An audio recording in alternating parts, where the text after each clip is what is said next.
ఇంట్లో రోజూ దీపం పెట్టేటప్పుడు ఖచ్చితంగా పాటించాల్సిన నియమాలు.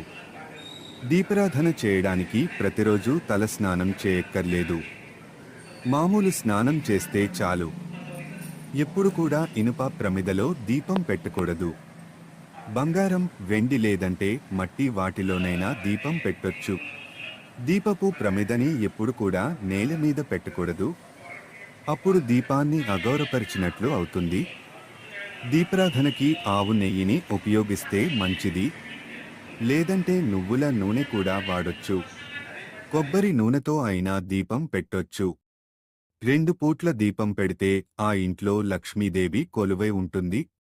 వ్యాపారం అభివృద్ధి చెందుతుంది. దుష్టశక్తులు పోతాయి.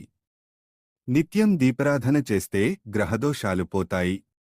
ఇంట్లో శాంతి ఉంటుంది.